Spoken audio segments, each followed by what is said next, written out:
5 minutes. धन्यवाद sir. Sir, हम मध्यम वर्ग से आते हैं और एक मध्यम वर्गी की मन की बात क्या होती है सर? मध्यम वर्गी का मन कहता है कि सर के बालों से लेकर जो भी वस्तु सर के बालों के लिए उपयोग करते हैं तो पाँव के तले तक जो वस्तु उपयोग करते हैं, हर चीज़ पर हमारे जेबों से निचोड़ कर टैक्स लिया जाता है। जीवन की हर चीज़ पर लगभग 18% जीएसटी हम देते हैं सर।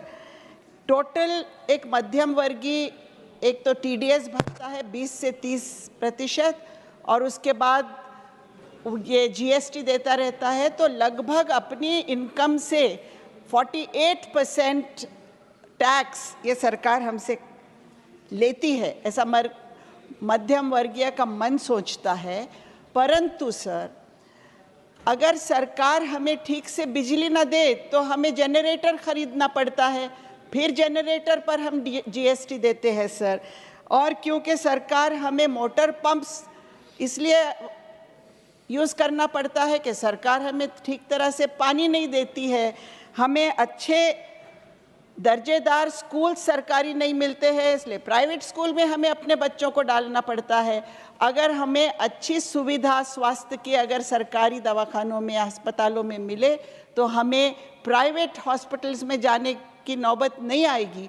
लेकिन सर, पूरे टैक्सेशन लेने के बावजूद हमको ये सुविधाएं, हम इन सुविधाओं से वंचित हैं सर। समझने ही नहीं देती सियासत हमको सच्चाई, समझने ही नहीं देती सियासत हमको सच्चाई। कभी चेहरा नहीं मिलता, कभी दर्पण नहीं मिलता। सर, महाराष्ट्र में तेजी से बढ़ती लोक संख्या, शिक्षा में बढ़ती स्पर्धा और बढ़ती बेरोजगारी के कारण अलग अलग समुदाय आरक्षण की मांग करने लगे हैं सर। और इसके कारण आहिस्ता आहिस्ता विभिन्न समुदायों में कटुता निर्माण हो रही है, एक दूसरे के सामने आ रहे हैं। मराठा समाज भारी संख्या में रास्तों पर उतर रहा है, ओबीसी समाज भारी संख्या में रास्तों पर उतर रहा है सर। और बहुत समय पर लॉ एंड ऑर्डर का प्रॉब्लम निर्माण हो रहा है सर। मराठा, धनगर, लिंगायत, मुस्लिम, अन्य समाज सभी आरक्षण मांग रहे हैं सर। और इनका पिछड़ापन देखकर ये अनजस्टिफाइड है ऐसा भी कह नहीं सकते हम। इसका निवारण किसके पास है, इसका सॉल्यूशन किसके पास है?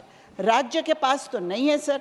राज्य एक ही काम कर सकता है कि इसके आरक्षण में से कुछ हिस्सा लेकर दूसरे समुदाय के आरक्षण दे दे, और इससे और कटुता निर्माण होती है। इसका निवारण अगर कहीं है तो हमारे पास है, संसद में है सर। और इसीलिए एक तो 50% की मर्यादा बढ़ाना इसका एकमात्र इलाज है, मुझे ऐसा लगता है। और इसके लिए हम पार्लियामेंट में घटना दुरुस्ती ला सकते हैं, क्योंकि जब तक ये मर्यादा नहीं बढ़ती है न्याय नहीं मिल सकता है। उसके अलावा कास्ट बेस्ड सेंसस की एक डिमांड हम सब की है sir.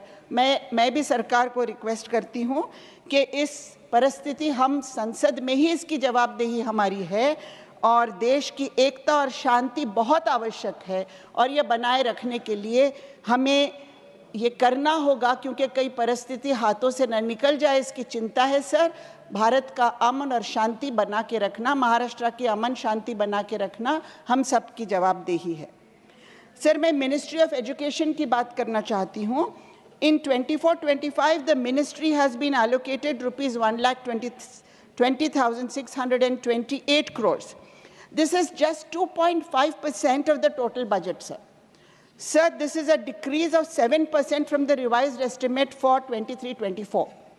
The National Education Policy and the Kothari Commission have recommended 6% from the GDP on education, but we are not doing it, sir. The volcanic rise of the coaching class industry gives testimony to the fact that our quality of education in schools and colleges is much below required standards. Sir, education quality is in deep distress. And there is also a pertinent issue of unequal rural, urban, semi-urban. Sir, in order that quality improves, we have to focus on the pre-primary sector.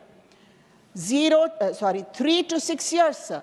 3 to 6 years where intellectual development takes place 80%. This should be brought under RTE, sir. Free and compulsory education for 3 to 6 years. Thank you, sir. Thank you, माननीय doctor Fauzia Khan जी. माननीय श्री घनश्याम तिवारी जी.